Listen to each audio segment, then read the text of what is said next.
محمد بن عبد الله وعلى آله وصحبه ومن تبعه ووالاه لا حول ولا قوة إلا بالله أما بعد فأوصيكم وإياي نفسي بتقوى الله فقد فاز المتقون وقال تعالى جل وعلا في محكم تنزيله أعوذ بالله من الشيطان الرجيم يا أيها الذين آمنوا اتقوا الله حق تقاته ولا تموتن إلا وأنتم مسلمون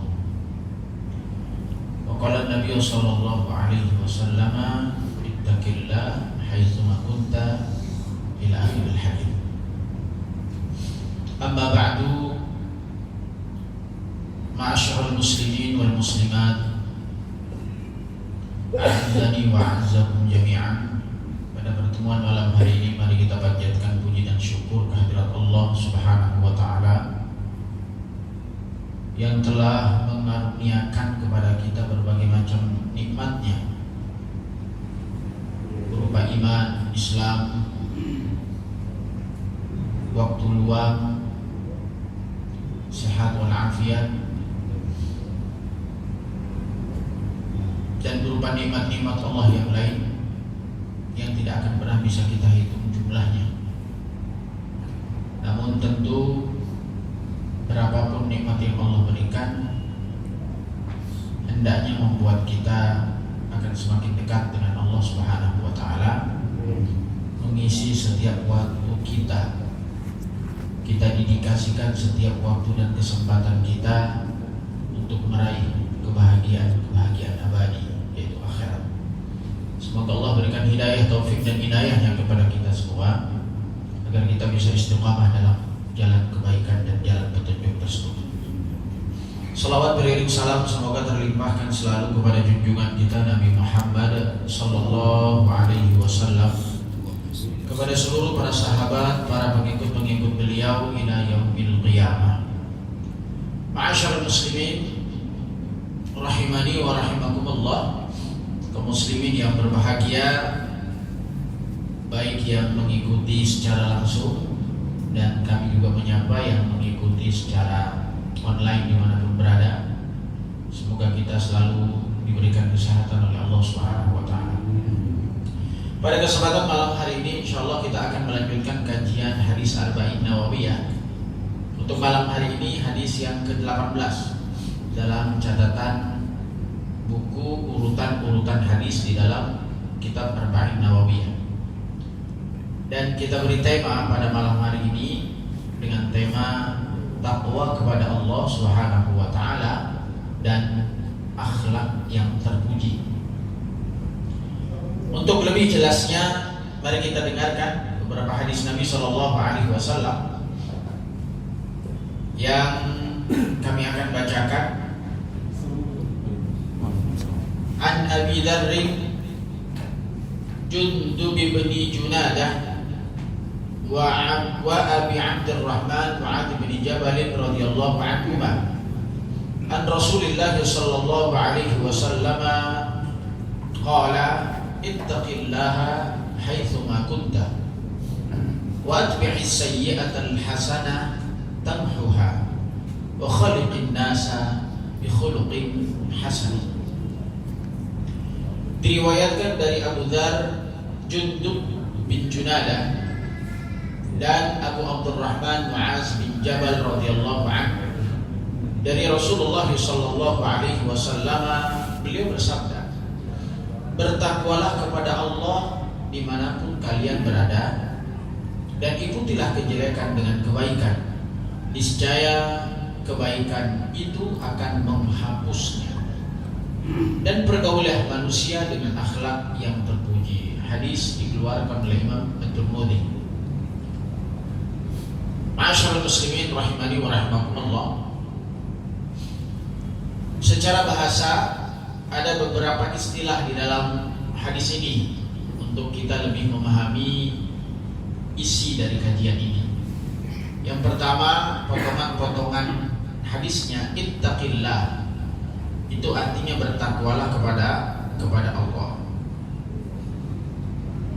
Takwa dalam makna yang luas. Takwa juga berarti menghindari, takwa juga artinya membuat pelindung, perisai. Seakan-akan Allah Subhanahu wa taala, seakan-akan Rasul sallallahu alaihi wasallam memerintahkan kepada kita hendaknya kita membuat perisai. Perisai dari azab Allah Subhanahu wa taala. Sehingga pelindung, perisai, penghalang itu dapat mencegah dan menjaga diri kita dari segala sesuatu yang menakutkan. Sedangkan ketakutan yang paling besar yang kita miliki adalah ketakutan kita terhadap azab Allah Subhanahu wa taala. Haitsu ma kunta itu bisa berarti dalam situasi dan kondisi apapun, baik dalam keadaan bahagia maupun dalam keadaan sedih, baik dalam keadaan kesendirian maupun dalam keadaan ramai. Artinya haitsu ma kunta, dimanapun kau berada, maka ketakwaan itu menembus lorong-lorong itu semua. Jadi ketakwaan itu tidak punya tempat khusus, sehingga ketakwaan itu harus ada dalam diri kita dimanapun kita berada dan dalam kondisi apapun. Sehingga nanti jangan sampai ketakwaan itu hanya saat kita bahagia, atau sebaliknya ketakwaan itu hanya dalam keadaan sedih, tapi saat bahagia ketakwaan itu hilang, ketakwaan itu terbang, ketakwaan itu menjauh dari diri seseorang tersebut. Kemudian atbi', ikutilah. Artinya ikutilah atau lakukanlah perbuatan baik setelah perbuatan buruk secara langsung, sehingga jangan sampai kau berikan ruang. Artinya setiap manusia itu pasti berbuat buruk, tapi hendaknya keburukan itu jangan menjerat dirinya, sehingga akhirnya orang itu putus asa dengan keburukannya atau bahkan meremehkan keburukan itu. Maka hendaknya ditutupi dengan kebaikan-kebaikan, maka yakinlah kebaikan-kebaikan tersebut akan mampu menghapus keburukan itu. Dalam prakteknya insya Allah apa yang disampaikan oleh Nabi SAW itu akan menjadi sebuah kenyataan. Kemudian as-sayyi'ah, keburukan atau dosa, tamhuha, akan dihapus atau dihilangkan dari catatan-catatan malaikat yang bertugas mencatatnya. Lalu kemudian wa khaliqin nasa, usahakanlah dirimu untuk berakhlak, bergaul dengan manusia, bi khuluqin hasanin, dengan karakter atau tabiat yang baik, tabiat yang mulia. Nah, hadirin kaum muslimin yang dirahmati oleh Allah Subhanahu wa taala, hadis ini menurut beberapa pandangan para ulama, para muhaddisin, hadis ini ada asbab wurudnya, ada latar belakang keluarnya. Kalau Al-Quran itu ada asbab nuzulnya, tapi tidak semua hadis itu punya asbab wurud. Asbab itu artinya sebab, wurud itu artinya keluar. Ada hadis-hadis yang memang dilatar belakangi oleh peristiwa sehingga keluar hadis itu. Quran juga sama, ada beberapa ayat atau bahkan surat yang keluar dan diawali dengan sebuah peristiwa. Namun yang perlu kita sadari, kita yakini, hadirin kaum muslimin dan muslimat rahimani wa rahimakumullah, tidak semua ayat itu ada asbab nuzulnya, sebab turunnya. Tidak semua hadis itu ada asbab wurudnya. Jangan sampai gara-gara ada asbab wurud dan asbab nuzul semua pengen dicari. Dan nanti asbab wurud dan asbab nuzul juga itu di kalangan para ulama itu ada yang khilaf. Ada yang ini derajatnya sahih, ada yang derajatnya juga hasan, bisa jadi yang macam-macam derajatnya, tergantung kemutawatiran dari sebuah hadis itu.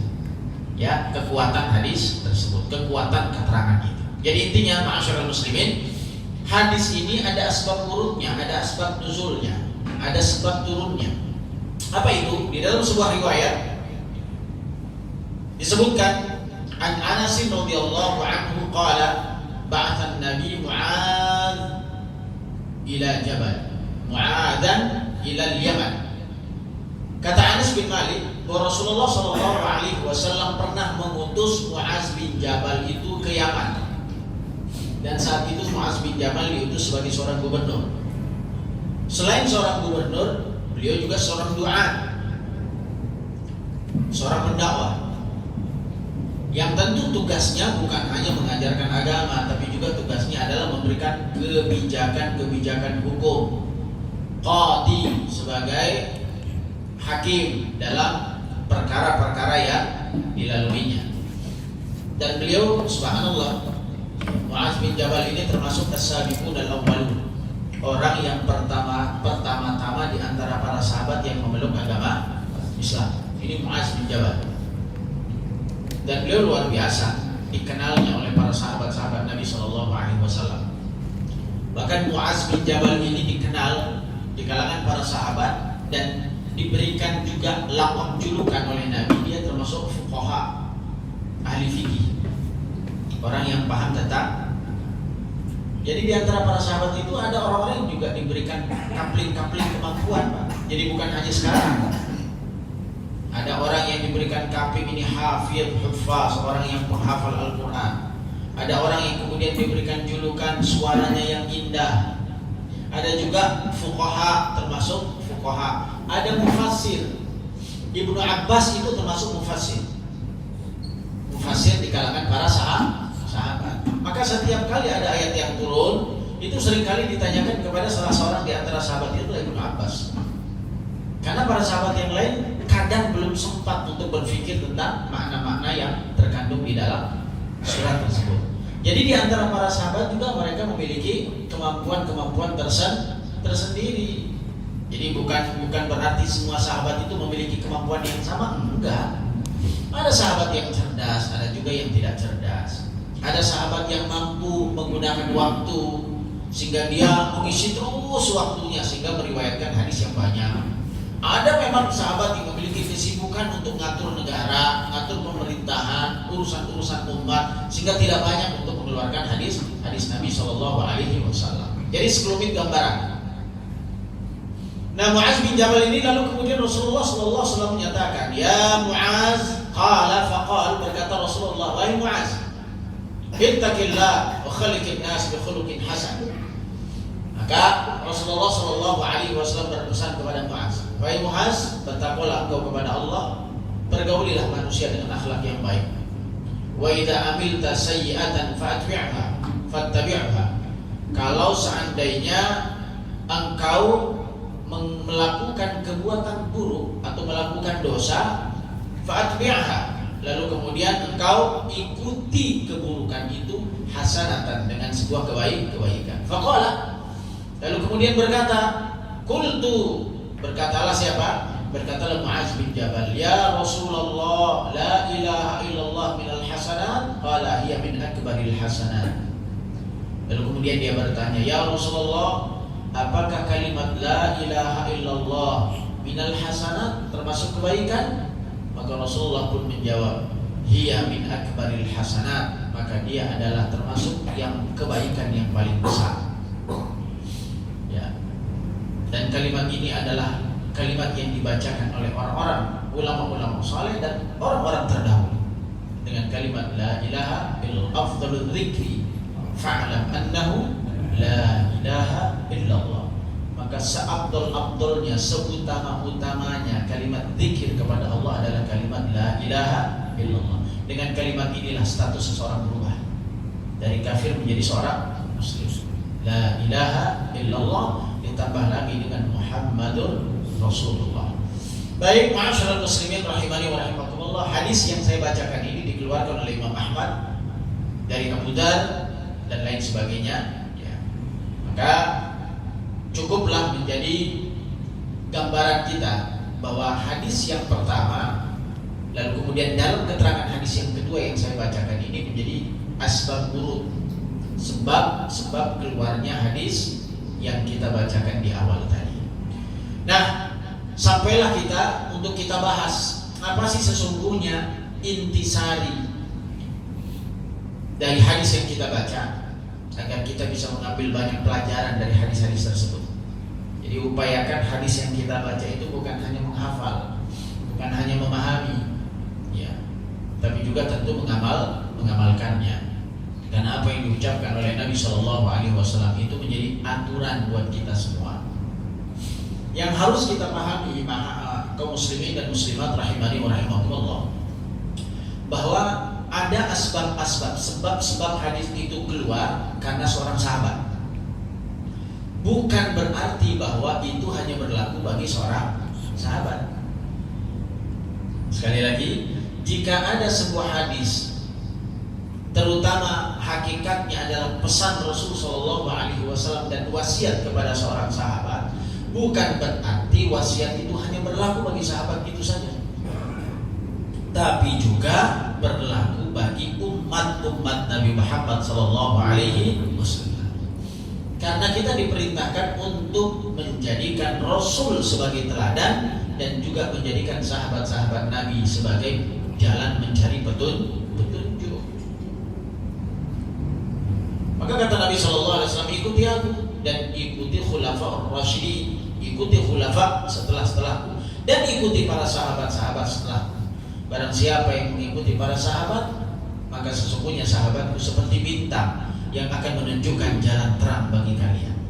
Maka kalau ingin melihat bagaimana amalia itu, maka kembalikan kepada Nabi, lalu kembalikan kepada sahabat-sahabat Nabi yang saleh.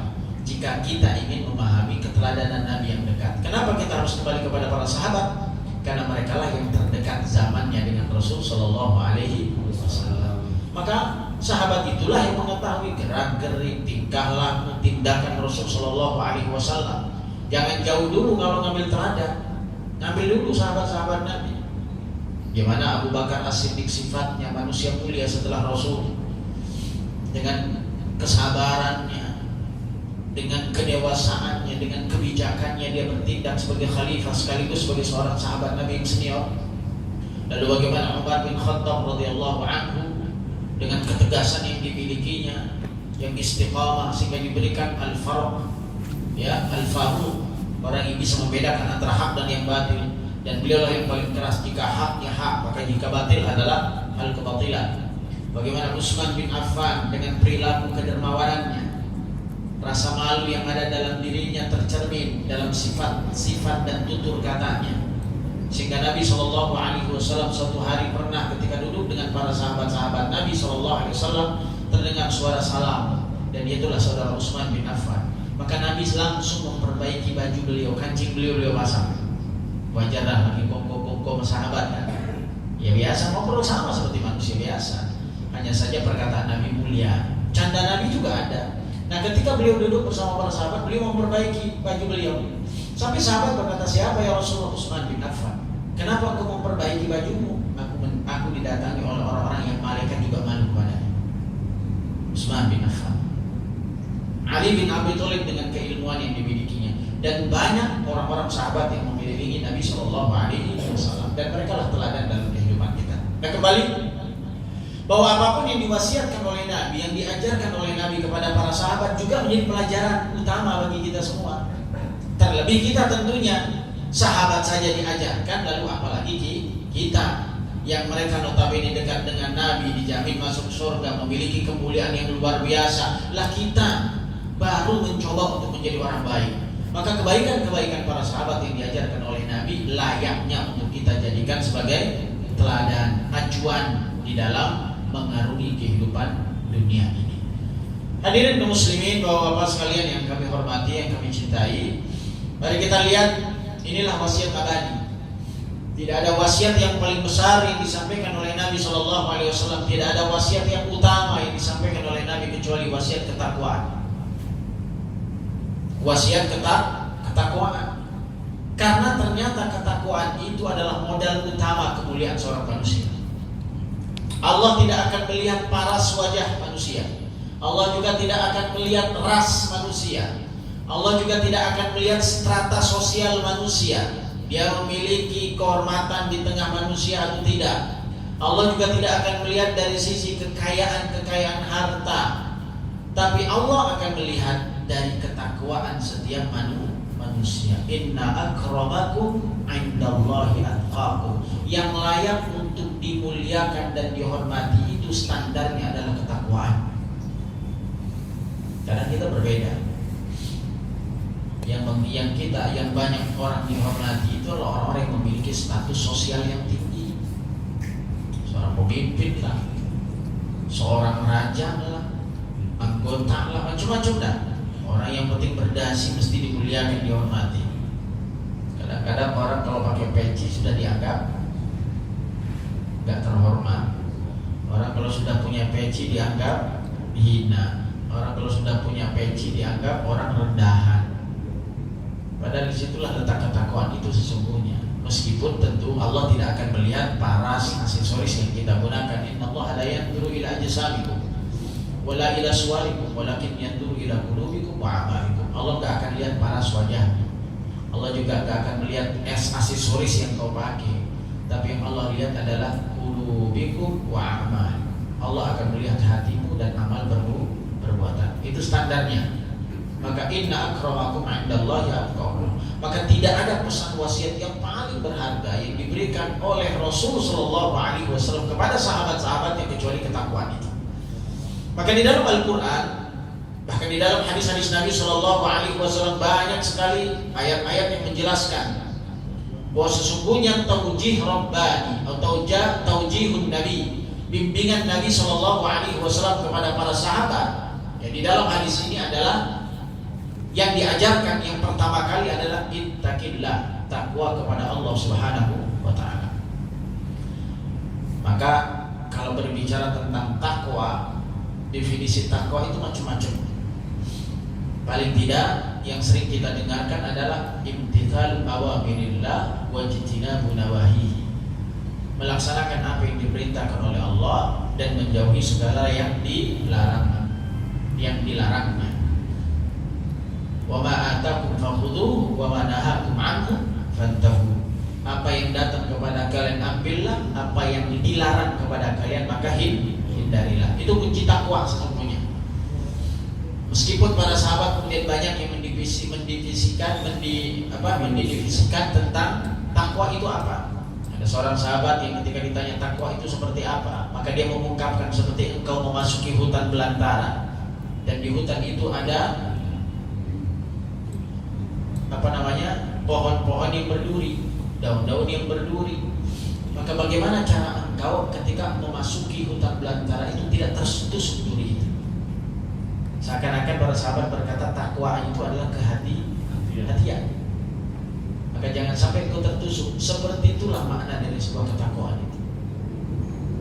Jika kita berbicara tentang apa sesungguhnya yang diberikan keutamaan dari takwa itu, maka masya Allah, ayat-ayat Rasul, ayat-ayat Allah Subhanahu wa taala dalam Al-Qur'an sangat luas menjelaskan tentang kita, tentang ketakwaan itu.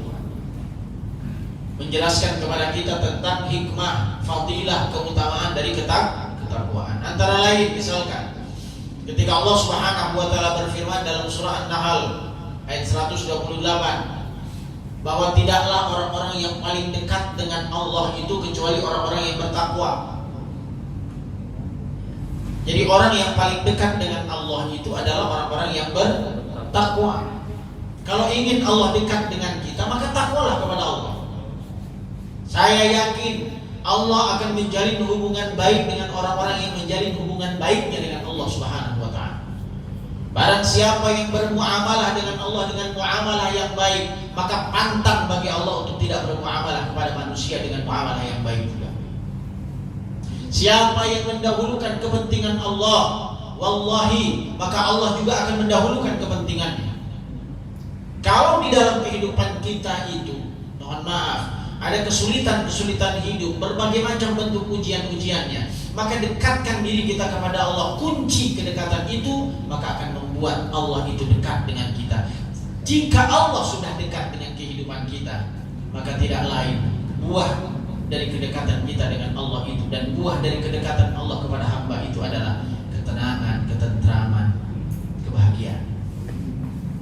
Kenapa gundah, gelisah, khawatir selalu menyertai kehidupan kita? Masalahnya jembatan yang kita bangun dengan Allah itu rapuh. Hubungan kita dengan Allah itu adalah akhir-akhir waktu. Hubungan kita dengan Allah itu kita sampingkan. Bahkan bisa jadi, mohon maaf, kedekatan kita kepada Allah itu saat kita merasa butuh. Dan ada kalanya kita tidak membutuhkan Allah karena kita merasa kita sudah bisa hidup mandiri. Maka ada pola yang harus terbalik, ma'asyiral muslimin. Rasulullah mengatakan, ta'arraf fillahi fir rakha ya'rifka fis syiddah. Kenali Allah saat engkau dalam keadaan mudah, maka Allah pasti mengenalmu saat engkau dalam keadaan sulit. Selama ini kan ada mindset terbalik. Dekati Allah saat dalam keadaan sempit. Maka kalau kita sudah mengenal Allah saat kita dalam keadaan enak hidupnya, dalam keadaan nyaman hidupnya, dalam keadaan kaya raya, saya yakin saat kita dalam keadaan sempit pun kita akan ingat Allah, ya atau tidak? Tapi belum tentu ketika ada orang yang ingat kepada Allah, dekat dengan Allah saat dia dalam keadaan diuji, maka saat ujian itu selesai, ada jaminan dia dekat dengan Allah? Dan ini butuh pembiasaan sehingga ini menjadi budaya. Maka di dalam sebuah hadis yang lain dikatakan, jika engkau ingin Allah Subhanahu wa ta'ala memberikan jalan keluar dari syada'id wal karb, dari kesulitan-kesulitan hidupmu, kesengsaraan hidupmu, apa kata Rasulullah SAW? Fa'akthirud du'a inda rakha. Perbanyak doa saat kita diberikan kemudahan oleh Allah Subhanahu wa ta'ala. Jadi mindset ini yang mesti dirubah nih kita. Ya, jujur saja Pak, banyak yang ingat Allah saat kita dalam keadaan sulit apa dalam keadaan mudah? Saya kira kalau di luar itu macam-macam, kalau di sini saya yakin beda. Banyakan mana mengingat Allah saat dalam keadaan sakit atau dalam keadaan sehat? Ini penyakit manusia itu. Ya karena berharap sembuh. Setelah sembuh, karena ulam yad'u. Allah katakan seakan-akan mereka belum pernah minta sama Allah kalau sudah sembuh. Dulu mah biasanya kan begitu tuh. Orang kalau maunya kan macam-macam, janji suci, sumpah, macam-macam. Ya Allah, andai kata nanti saya sehat, saya bakal ngaji malam Selasa rajin, pokoknya paling depan. Dulu waktu sakit, giliran sehat, entah datang lagi kalau udah sakit lagi. Lah itu manusia begitu. Saya yakin saya akan sholat jamaah lengkap, tidak putus-putus. Tapi syarat, jika Allah Engkau berikan kemudahan bagiku ya Allah. Allah kasih kemudahan. Karena ternyata pelajaran ini banyak terjadi di antara kaum sahabat yang lain. Sa'labah masih ingat kasusnya? Sa'labah itu bukan orang yang ingkar kepada Allah di awalnya, orang baik. Datang ke masjid paling belakang memang, pulang paling depan, tapi keistiqomahannya untuk datang ke masjid itu luar biasa. Sampai suatu hari kemudian dia minta kepada Nabi, ya Rasul, gampanglah dengan bahasa gampangnya, ya Rasulullah, mintakan kepadaku untukku nikmat. Rasul sudah kasih wasiat itu, warning, jangan ntar kamu lupa. Biasanya orang kan gak sukses. Kalau orang itu biasanya sukses, itu orang biasanya mengingat, saya katakan tadi, orang itu bisa melampaui ujian itu lebih banyak ketika mereka dalam keadaan sempit dibandingkan ujian ketika mereka dalam keadaan lapang. Kalau lagi dalam keadaan sempit itu zikir itu banyak banget ya. Dalam keadaan sakit, masya Allah, yang isi mulutnya itu astagfirullah, astagfirullah, Allah. Udah takut mati. Turun ke kasur, naik kasur, mau ke kamar mandi zikir. Zikir astagfirullah, astagfirullah. Kadang-kadang saat itu kita lagi cari-cari dosa apa, ya Allah mohon maaf ya Allah. Tapi setelah kemudian itu diberikan, dipulihkan, disehatkan oleh Allah Subhanahu wa ta'ala, begitu manusia begitu polanya. Ini bukan mereka, kita juga sama. Ini kita berbicara tentang kita, bukan orang. Kita berbicara tentang pribadi kita, bukan orang lain. Nah, Sa'labah ini minta, dikasih warning sama Nabi, jangan begitu. Sanggup dia, insya Allah kalau dikasih nikmat sanggup. Bahkan bisa jadi kemudian dengan janji-janji yang lebih dari itu. Ternyata Allah kasih nikmat, dikasih kambing bunting Besoknya kemudian perlahan-lahan kemudian lahiran. Boleh sibuk nggak? Sibuk.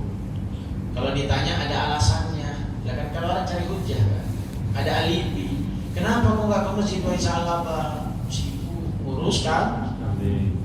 Sampai pada akhirnya lupa daratan. Ketika diminta zakatnya pun sampai pada masa Umar bin Khattab, diminta zakatnya pun dia harus memilih yang paling jelek di antara hewan kurbannya, hewan-hewan yang dipelihara olehnya untuk dikorbankan. Coba luar biasa nggak bakhil pelit bin Madinnya.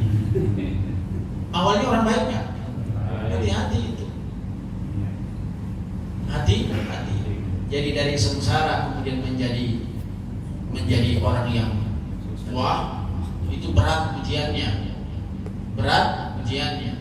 Begitu juga dari wah menjadi sengsara, tapi akan jauh lebih bisa selamat orang-orang yang wah dan kemudian menjadi sengsara. Selamat dalam pandangan Allah. Akan banyak istighfar dibandingkan orang yang tidak punya menjadi ini ancaman. Ini warning buat kita semuanya. Karena kita nggak tahu, bisa jadi di antara kita ada orang yang Allah berikan anugerah yang besar. Amin. Takut ya? Maju terus, pantang mundur. Jadi kalau dikasih nikmat yang banyak, insya Allah doa kepada Allah. Dalam kondisi apapun, ketakwaan itu mesti harus tetap ada. Ya kan namanya hidup kan berganti-ganti ya. Kadang di atas, kadang di tengah, kadang di bawah, seperti roda lah.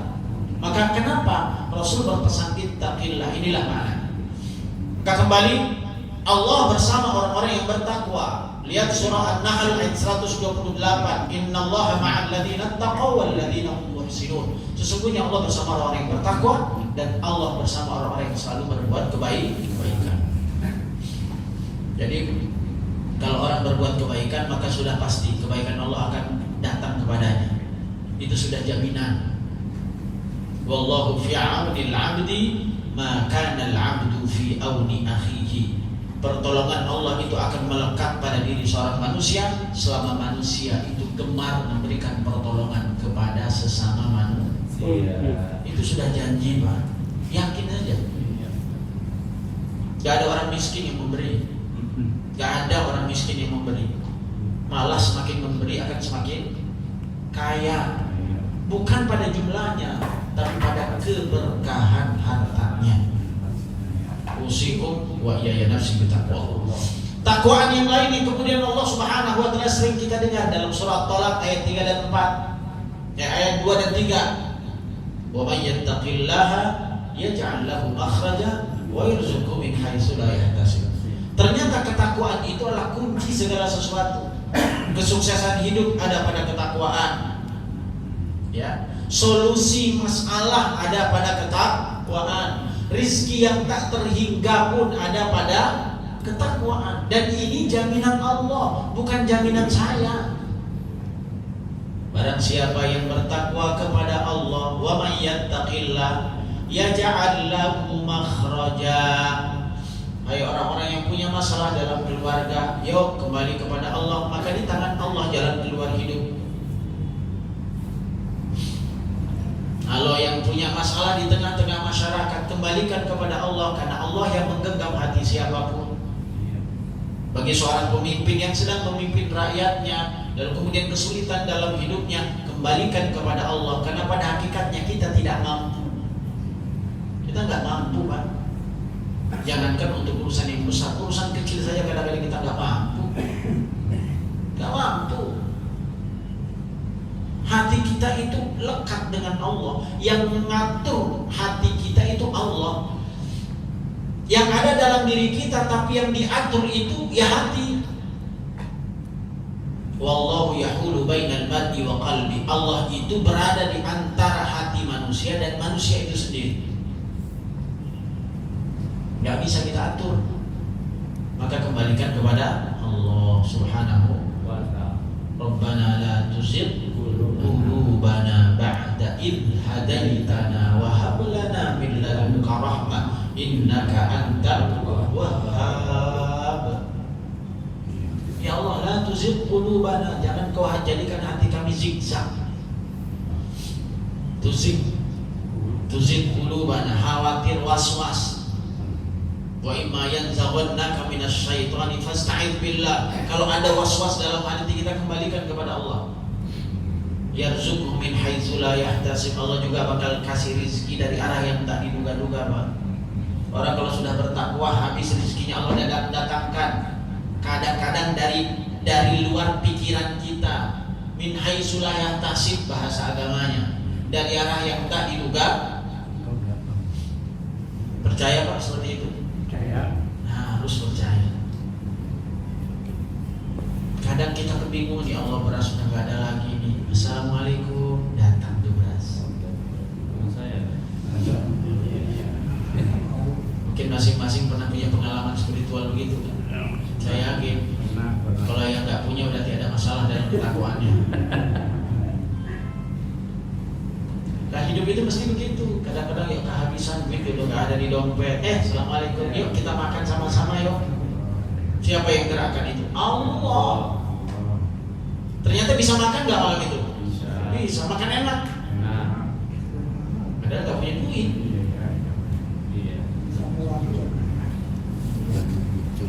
Itu Allah kalau pikir begitu, Pak.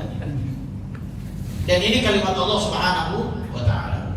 Lihat juga di dalam surah Al-Imran pada ayat yang 120 Allah Subhanahu wa ta'ala mengatakan, wa in tasbiru wa tattaqu la yadurrukum kaiduhum syai'a. Jika engkau bertakwa kepada Allah, engkau bersabar, la yadurrukum kaiduhum syai'a. Lihat, enggak akan berpengaruh tipu daya mereka sedikit pun kepada kalau orang bertakwa. Nabi Yusuf alaihi salatu wassalam dalam keadaan sangat-sangat terdesak bersama Zulaikha di dalam satu kamar yang dikunci oleh Zulaikha. Kira-kira kalau bayangan kita lolos gak tuh? Zulaikha cantik, istri seorang pejabat, suaminya lagi gak ada. Bayangkan, gak kelar itu urusan. Berdua doang, gak ada yang melihat. Bahkan sampai Nabi Yusuf pun mengatakan, kalau masalah ketertarikanku dengan Zulaikha jangan tanya, manusiawi itu. Lihat Nabi Yusuf yang ganteng. Loh, kita ganteng juga kagak. Nabi Yusuf ganteng itu. Beliau mengatakan, kalau engkau bertanya tentangku kepada Zulaikha, bagaimana perasaanku, sama seperti manusia biasa, tertarik. Tapi apa yang menyelamatkan dia? Bukan hanya sekedar Nabi. Karena tentu kita yakini Nabi itu diselamatkan oleh Allah, tapi ada unsur ketakwaan di dalam dirinya. Maka kita nggak sadar kadang Pak, ada satu bahaya yang kita jalani. Bahkan bahaya itu bisa jadi sangat-sangat dekat dengan kehidupan kita. Bahkan kalau logika kita nggak akan pernah bisa keluar dari masalah itu. Tapi dengan takdir Allah, qadarullah, semua itu bisa terlalui dengan mudahnya, tanpa pernah kita berpikir. Inilah kekuasaan Allah, dan ini lahir karena ketakwaan. Maka Allah Subhanahu wa ta'ala berfirman, la yadurrukum kaiduhum syai'a. Enggak akan pernah berbahaya bagimu tipu daya mereka sedikit pun. Ini garansi dari Allah, itu terkait dengan ketakwaan. Yang lain kemudian kita sambungkan, misalkan surah Al-A'raf ayat 156. Ya, bahwa ada rahmat-rahmat Allah Subhanahu wa ta'ala yang Allah akan berikan dan janjikan bagi orang-orang yang bertakwa. Dan Allah sendiri yang menyebutkan, rahmati wasi'at kulla syai'in fasa'aktubuha lilladzina yattaqun. Rahmatku itu mencakupi segala sesuatu. Jadi rahmat Allah itu mencakupi segala sesuatu. Jadi rahmat Allah yang Allah turunkan di bumi ini itu kan buat semua makhluknya, tanpa terkecuali. Walaupun kemudian sangat kecil Allah turunkan di bumi. Kalau di dalam hadis Nabi memiliki 100 rahmat. Gambarannya biar kita gampang menghitungnya. Satu yang Allah turunkan di bumi, dan inilah yang diperebutkan oleh semua makhluknya sampai binatang buas pun. Lalu 99 itu ada dalam genggaman Allah yang kelak Allah akan berikan bagi orang-orang yang berhak menerimanya. Maka ada istilah Rahman, ada Rahim. Ar-Rahman itu mencakup semua makhluknya, Rahim hanya berlaku bagi orang-orang yang bertakwa saja. Katakan fasa'ab tubuha lilladzina yattaqun. Khusus bagi orang-orang yang bertakwa itu aku akan catat dan tetapkan nikmat baginya. Jadi insyaallah ma'asyiral muslimin, Kita sudah punya kunci sebenarnya. Tinggal kita mau memahami, mau mengamalkannya. Ini kunci kehidupan. Kunci ketakwaan itu kebahagiaan dunia, kunci kebahagiaan akhirat. Baik, ma'asyiral muslimin rahimani wa rahimakumullah. Lalu kemudian kita sambung. Jadi kalau kita berbicara tentang hakikat takwa, maka yang disebut dengan orang-orang yang bertakwa itu seperti apa sih sesungguhnya? Yang disebut dengan ketakwaan itu adalah ketika semua perilaku kebaikan itu menempel dalam diri manusia. Tidak hanya terbatas berdiri lalu mengarahkan wajahnya ke timur dan barat, bukan hanya mendirikan sholat, bukan hanya berpuasa, karena itu adalah hitungan-hitungan ibadah individual. Maka sesungguhnya orang-orang yang bertakwa itu juga mencakup pribadi-pribadi yang baik dalam dirinya, yang cakupannya bukan hanya individual ibadah saja, tapi juga ketakwaan yang mencakup ketakwaan sosial. Lihat dalam surah Al-Baqarah ayat 177 yang cukup panjang, ayat Allah Subhanahu wa taala menjelaskan, "Laisal birra an tuwallu wujuhakum qibala al-masyriqi wal maghrib, walakinnal birra man amana billah wal yawmil akhir wal malaikati wal kitab wan nabiyyin wa atal mala ala hubbihi dzawil qurba wal yatama wal masakin wa minas sabil was sa'ilin wa fir riqab wa aqama as-salah wa ata az-zakah wal mufuna bi'ahdihim idza 'ahdu was-sabirin fil ba'sa wad dharra wa hinal ba's ulaika alladziina shadaqu wa ulaika humul muttaqun." Lihat akhirnya muttaqun. Orang-orang yang jujur ketakwaan itu bisa dilihat dari ayat ini standarnya. Nanti Bapak silakan buka dalam surah Al-Baqarah ayat 177. Secara lengkap Allah Subhanahu wa taala kemukakan, "Laisal birra an tuwallu wujuhakum qibala al-masyriq wal maghrib." Kebajikan, kebaikan atau ciri orang bertakwa itu bukan hanya orang yang berdiri lalu menghadapkan wajahnya ke arah barat dan timur saja. Salat, zikir, gak pernah berhubungan dengan orang kelaparan, cuek aja, yang penting tujuannya adalah masuk surga sendiri. Ada orang begitu nggak? Nah, kalau nggak, yang penting jawab cepat aja. Ada, selesai. Di mana? Embuh. Kalau masalah jawab embuh. Tapi ada apa enggak? Ya ada. Kalau nggak ada, nggak mungkin Allah sampaikan ini. Kalimat laisa ini kan berarti kan laisa, bukanlah. Berarti ada nggak orang yang melakukan itu? Ada.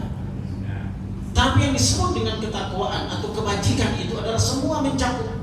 Termasuk wa'atal mala ala hubbihi dzawil qurba, memberikan hartanya kepada orang terdekatnya, kerabat-kerabat dekatnya. Was-sabirina fil ba'sa'i wad dharra wa hinal ba's, dan dia bisa teguh pendiriannya dengan kesabaran yang dimilikinya dari setiap ujian-ujian yang dihadapinya, juga termasuk ketakwaan. Maka mereka itulah yang disebut dengan wal mufuna bi'ahdihim idza 'ahadu, orang yang kalau berjanji dia menepati janjinya, itu juga termasuk takwa. Maka inilah semua yang Allah sampaikan, bahwa mereka itu adalah, semua itu adalah ciri-ciri dari sebuah ketakwaan. Karena itu ma'asyarul muslimin, ketakwaan itu bukanlah hanya kalimat yang hanya sekedar diucapkan di mulut saja. Ketakwaan itu bukan hanya klaim sepihak saja, tapi tidak dirasakan oleh orang lain. Kita tidak bisa katakan saya takwa. Yang menilai kita takwa itu orang. Wala tuzakku anfusakum wa huwa a'lamu biman ittaqa. Jangan pernah menganggap diri kita paling baik. Iya. Ini dibenci oleh Allah. Kenapa? Wa a'lamu biman ittaqa. Karena Allah lah yang tahu siapa yang bertakwa di antara kita. Maka yang bisa dilihat oleh orang, dirasakan itu ya kita. Jadi julukan-julukan itu jangan julukin diri sendiri, biarkan orang yang memanggil. Manggil gua Ustadz ya, begitu aman sih. Orang yang manggil, kalau kita layak dipanggil, orang dipanggil. Lah kalau nggak layak, jangan paksain orang. Panggil gua Kiai ya. Kalau nggak panggil Kiai, gua nggak nengok. Itu maksain namanya. Bisa jadi semakin kita menyuruh orang lain, semakin rendah derajat kita di mata Allah, di mata manusia. Biarkan itu lakop itu berjalan adanya. Orang memanggil kita seorang dermawan, lihat Yang penting kita berperilaku. Biarkan orang memanggil, itu hak orang memanggil. Tapi jangan pernah paksakan orang memanggil sesuatu yang bukan layak untuk kita miliki. Panggil gua orang baik dong. Kita lihatin dulu kebaikannya, baru orang bisa memanggil orang baik. Nah bahasanya, karena itu ketakwaan itu bukan hanya ucapan. Ketakwaan itu bukan hanya klaim. Tapi sesungguhnya ketakwaan itu adalah amalan, bukti di dalam kehidupan ini. Nah karena itu ma'asyiral muslimin rahimani wa rahimakumullah, saya yakin jangan sibuk kita dengan kehormatan itu. Kita jangan sibuk untuk mencari panggilan orang. Usikum wa ya nafsi. Maka sibuklah kita memperbaiki diri saja. Saya perbaiki diri saya sehingga layak. Kadang-kadang panggilan-panggilan terhormat seperti itu kadang-kadang jadi berat. Orang kalau udah dipanggil ustaz kan mestinya semuanya jadi baik, mestinya akhlaknya kudu jadi contoh. Salah sedikit aja udah tercoreng nama baiknya. Bukan hanya di mata Allah, bukan hanya di mata manusia, tapi yang terpenting ada di mata Allah Subhanahu wa Ta'ala. Maka saya kira kadang-kadang ya kita Masya Allah, kita kadang dibanggakan orang, dielulukan orang, karena sesungguhnya mereka belum tahu aib kita. Kalau mungkin aib kita terbuka, mungkin gak layak kali dipanggil begitu, karena aib kita jauh lebih banyak ketimbang kemuliaan yang mesti kita sandang. Maka ketika ada orang yang memanggil kita dengan kalimat yang baik, melulukan kita, maka apa yang harus kita lakukan? Kita perbaiki diri kita. Itu sebagaimana Abu Bakar As-Siddiq pernah berdoa. Di antara sebelum doanya yang tidak sempurna saya bacakan, ya Allah, sesungguhnya ketika mereka memanggil aku menjadi orang baik, maka jadikanlah aku orang baik seperti apa yang mereka panggil itu. Namun jika apa yang mereka panggil terhadap diriku itu tidak sempurna, maka ampuni dosaku atas kekuranganku. Lihat, ini sekelas Abu Bakar yang berdoa begitu. Ada orang yang dipanggil mulia kan? Apa doanya Abu Bakar? Ya Allah, andai kata kemuliaan yang Engkau sandangkan kepadaku itu dipanggil oleh orang lain, datang dari orang lain, maka jadikan aku jauh lebih baik dibandingkan apa yang mereka berikan itu. Coba luar biasa kan doanya. Kalau kita dipanggil orang baik oleh orang lain, maka doa kepada Allah, ya Allah, jadikan aku lebih baik dari apa yang mereka tuduhkan kepadaku. Tapi jika kebaikan yang mereka berikan kepada aku itu ternyata tidak sama dengan apa yang ada dalam diriku, maka ampuni segala kekuranganku. Jadi jangan hanya sampai melakukan amal soleh saja, tapi kita melanggar hukum yang dilarang oleh Allah. Maka takwaan itu gak sempurna. Maka disebut dengan takwa yang sempurna itu imtithalu awamirillah, lakukan apa yang diperintahkan Allah. Yang kedua, berusahalah untuk menjauhi segala yang dilarang oleh Allah, baru sempurna. Maka jangan sampai sekali lagi kita menganggap diri kita mulia hanya pada titik kita sudah mampu sholat berjamaah saja, sudah bisa ngaji. Belum. Lihat keseharian kita seperti apa ini. Barang haram masuk gak ke dalam mulut kita? Yang syubhat itu kita konsumsi gak setiap hari? Mulut kita bisa kita jaga nggak dari ungkapan orang, menjelekkan orang, menggibah orang lain? Tangan kita ini kemudian terselamatkan nggak untuk menyakiti orang lain? Ini menjadi standar utama dan itu menjadi penyempurna dari sebuah ketakwaan di mata Allah Subhanahu wa Ta'ala. Maka dikatakan, ma'asyiral muslimin, Nabi pernah bersabda, jadi tidaklah seorang hamba itu dikatakan bertakwa atau dikatakan muttaqin, bertakwa, kecuali setelah ia meninggalkan sesuatu yang bahkan kata Rasulullah tidak ada apa-apa cuma karena khawatir jatuh ke dalam perkara yang mendatangkan siksa.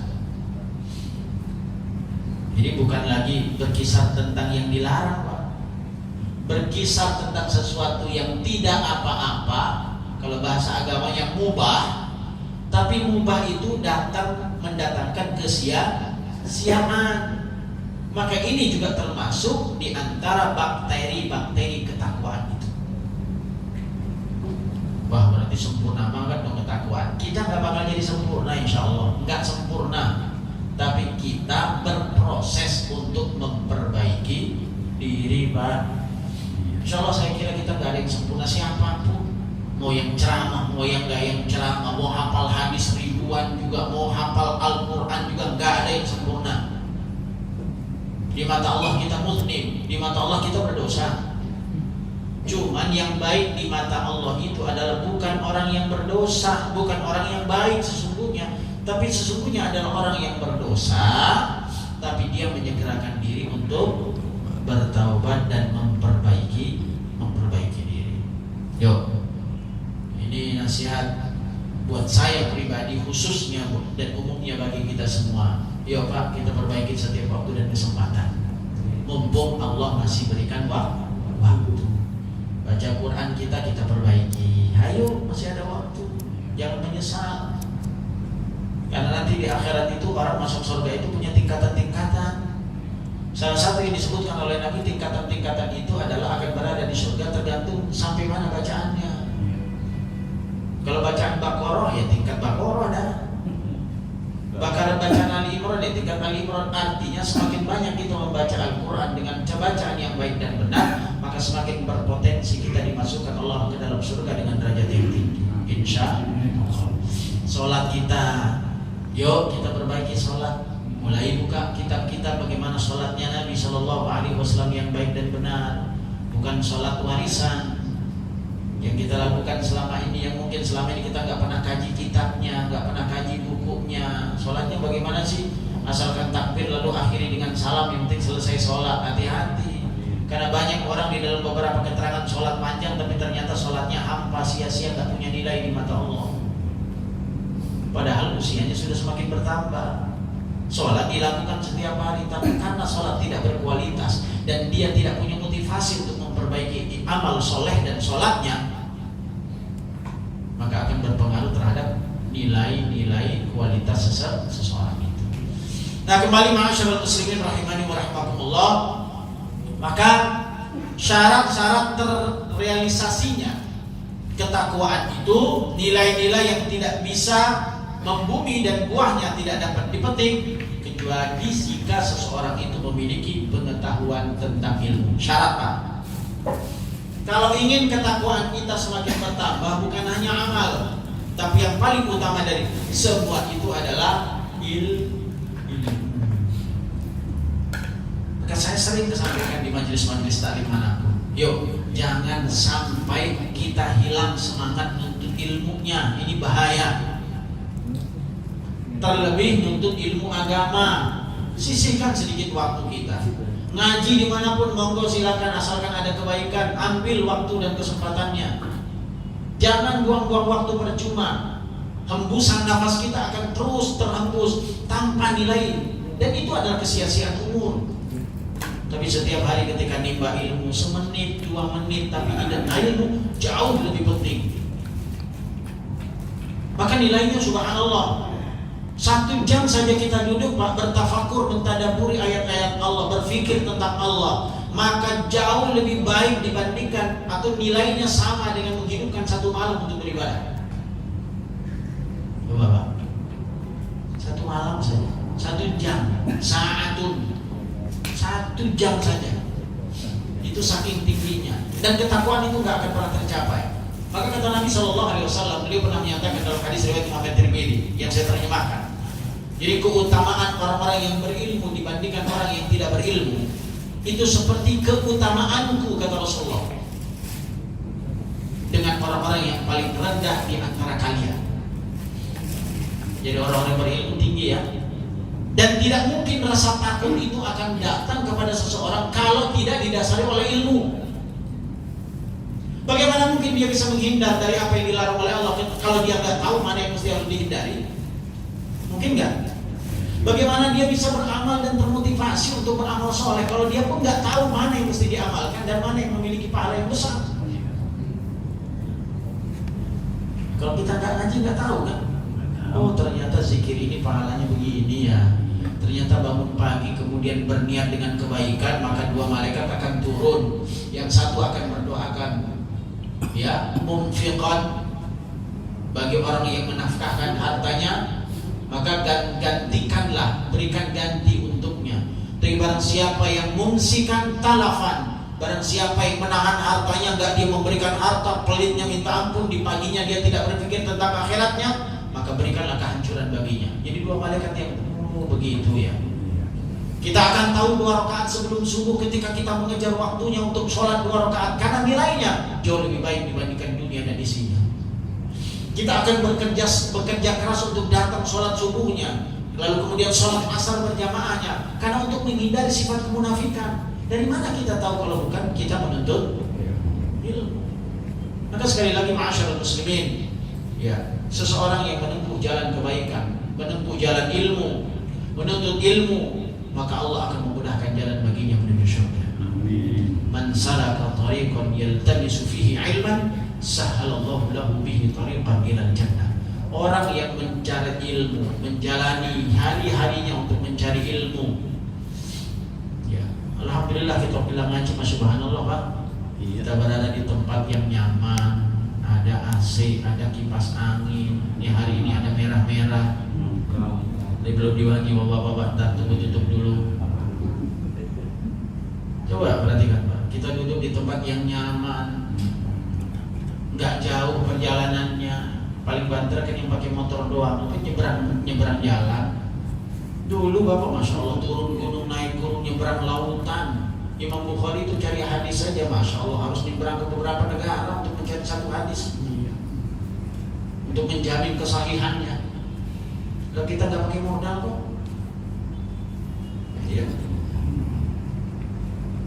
Masyaallah muslimin, Salman Al-Farisi itu untuk mencari hidayah sampai bertemu dengan Nabi SAW di Madinah itu. Dari mana? Dari semua daerah dia datangin Salman, sampai pada akhirnya hidayah itu bertemu dengan Nabi SAW. Berapa modal dia keluarkan? Modal tenaga, modal harta. Kita Allah mudahkan, insya Allah. Allah mudahkan. Kulluna muyassarun, insyaallah. Semua Allah mudahkan kehidupan kita, tinggal mau atau tidak. Ini kuncinya. Kemudian ma'asyiral muslimin rahimani wa rahimakumullah. Ini yang pertama, ittaqillaha haitsu ma kunta. Artinya Allah memerintahkan kepada kita untuk bertakwa dimanapun kita berada. Lalu kemudian yang kedua, watbi'is sayyi'atal hasanah tamhuha. Ikuti keburukan dengan